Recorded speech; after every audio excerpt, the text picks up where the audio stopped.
গগনা ঐ লাহৰি গগনা ঐ কিহেৰে গগনা ঐ ধনশিৰি মহকুমা ছাত্ৰ সন্থাই টেঙানীত অনুষ্ঠিত কৰা মুকলি বিহুৰ সূচীত অংশগ্ৰহণ কৰিছোঁ আৰু ৰাইজে বহু হেঁপাহেৰে সৈতে উৎসাহেৰে সৈতে ৰঙালীৰ এই বিহুৰ বাকৰিত আহি উপস্থিত হৈছে। যদিও এইবাৰ বহাগ আমাৰ বাবে উৰুঙা, প্ৰাণৰ শিল্পী জুবিন গাৰ্গ অবিহনে প্ৰথমটি বহাগ আৰু সেই বহাগৰ বতৰত পুনৰবাৰ তেখেতৰ প্ৰতি ন্যায়ৰ দাবী উত্থাপন কৰিছোঁ। তাৰ লগে লগে অসমৰ জাতীয় জীৱনৰ প্ৰাণস্বৰূপ এই বহাগক সাৰথি কৰি জাতিটোৱে যাতে এই বৰ্ষটো বাস্তৱমুখী চিন্তাৰ সংকল্পৰে সৈতে আগবাঢ়ি যায়, কৰ্মমুখী এটা অসমীয়া জাতি আমি প্ৰতিষ্ঠা কৰিব লাগিব। আমাৰ ভাষা, কৃষ্টি, সংস্কৃতি, সভ্যতা, আমাৰ পুৰাতন ঐতিহ্য, এই সকলোবিলাকক লৈ জাতিটোৱে সকলো সময়তে আহিব লগা সময়খিনিত এটা জীয়া জাতি হিচাপে বিশ্ব দৰবাৰত প্ৰতিষ্ঠা পাব লাগিব আৰু সেই প্ৰতিষ্ঠা লভাৰ এটা সংকল্প লোৱাৰ এটা মাইলৰ খুঁটি হিচাপে এই বৰ্ষটো আমাৰ মাজত থাকক।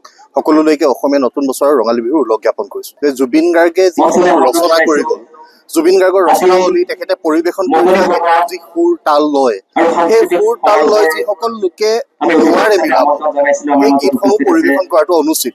মৰ্মিতা মিত্ৰ নামৰ যিগৰাকী শিল্পী, তেখেতে ইয়াত অনুষ্ঠান পৰিৱেশন কৰি আছে। তেওঁক ইয়ালৈ নিমন্ত্ৰণ দিয়া মানুহবোৰ, তেওঁক নিমন্ত্ৰণ দিয়া মানুহবোৰ আমাৰ অসমৰে সমিতি। আমাৰ অসমৰ সমিতিসমূহে এটা বিষয়ত পৃষ্ঠপোষকতা দিয়াটো আমি বিচাৰোঁ যে অসমৰ বহু শিল্পী আছে, যিসমূহ শিল্পীয়ে গীত মাত তেওঁলোকে গোটেই বিষয়বিলাক তেওঁলোকে নিজৰ জীৱনৰ সৈতে জড়িত কৰি নিজক শিল্পী হিচাপে প্ৰতিষ্ঠা কৰিবৰ কাৰণে, কণ্ঠশিল্পী হিচাপে প্ৰতিষ্ঠা কৰিবৰ কাৰণে প্ৰয়াসত অৱতীৰ্ণ হৈ আছে। সেইসকল নতুন প্ৰজন্মক আমি পৃষ্ঠপোষকতা দিবৰ কাৰণে সকলোকে আহ্বান জনাইছোঁ আৰু জুবিন গাৰ্গৰ গীতসমূহ বিকৃত নকৰিবৰ কাৰণে আমি সকলোকে পুনৰবাৰ সকীয়াই দিছোঁ।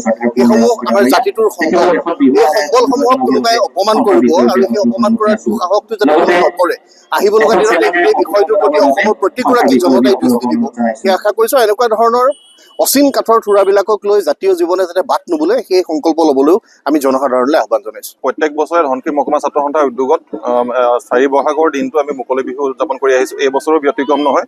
এই বছৰ টেঙানী আঞ্চলিক ছাত্ৰ সন্থাৰ আতিথ্যত আমি আহঁতগুৰি খেলপথাৰত এই মুকলি বিহুখন আয়োজন কৰিছোঁ আৰু আমাৰ যি অসমীয়া পৰম্পৰা যে বহাগৰ প্ৰথম আচলতে দিনকেইটাতে বয়োজ্যেষ্ঠ ব্যক্তিসকলৰ আশীৰ্বাদ লৈ বছৰটো কুশল মংগল যি কামনা কৰে, আমি তাৰ বাবে ইয়াত বয়োজ্যেষ্ঠ ব্যক্তিৰ সেৱা ছাত্ৰ সন্থাৰ সদস্যসকলে কৰিছোঁ আৰু আমি আশা প্ৰকাশ কৰিছোঁ যে তেখেতলোকৰ আশীৰ্বাদেৰে আমি এই বৰ্ষটোত ছাত্ৰ সন্থাৰ হৈ বা ৰাইজৰ বাবে আচলতে সক্ৰিয়তাৰে কাম কৰি যাব পাৰিম বুলি আমি আশা প্ৰকাশ কৰিছোঁ। আৰু তাৰ লগে লগে আমি যিটো স্থানতে এই বিহুখন উদযাপন কৰোঁ, সেই আচলতে স্থানৰ যিসমূহ আমাৰ জাতিটোৰ ভৱিষ্যত বা নৱপ্ৰজন্ম, আমি তেখেতলোকক আমাৰ যিটো অসমীয়া কৃষ্টি সংস্কৃতি আচলতে শুদ্ধ ৰূপত তেখেতলোকক শিকাই আগবঢ়াই নিয়াৰ প্ৰচেষ্টা কৰোঁ।